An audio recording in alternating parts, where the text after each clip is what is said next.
Who are the biggest overspenders in European football? UEFA has now set a hard cap of 70% wages to revenue ratio, and let's just say a lot of these clubs are playing with fire. Let's check out some of the biggest overspenders from the top 5 leagues in Europe.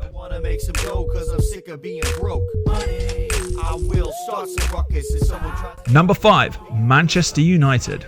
Revenues may have hit nearly 800 million for United, but this still left them at their lowest ever ranking in the Deloitte Money League, and without European football to fall back on and a 60% wage to revenue breakdown, it looks like the walls are starting to close in for the Red Devils.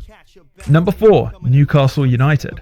The PIF era is starting to get just a little bit expensive, and in their efforts to try and keep up with the elite, Newcastle have inflated their wage bill to 65% of revenue. Unlikely to see any form of European football next season unless they somehow win the Champions League. The Magpies are starting to run out of wiggle room when it comes to financial fair play.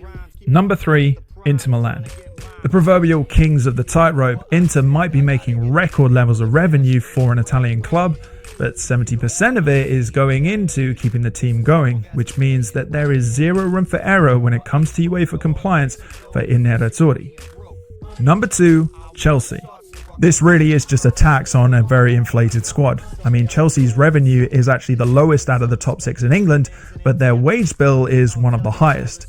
This means that they've got a 72% wage to revenue breakdown, which actually could lead to them being banned from European football if they're not able to balance the books.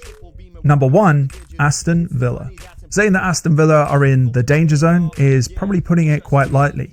Despite a 45% revenue boost in 24-25 thanks to Champions League football, the Villains are circling the drain with a wage ratio of 74%. Securing a top 4 finish and returning to the holy grail that is the Champions League is going to be absolutely vital for the Birmingham club if they're going to avoid any kind of sanctions around FFP. So what do you think? Are all these clubs going to avoid the peril of the FFP red zone?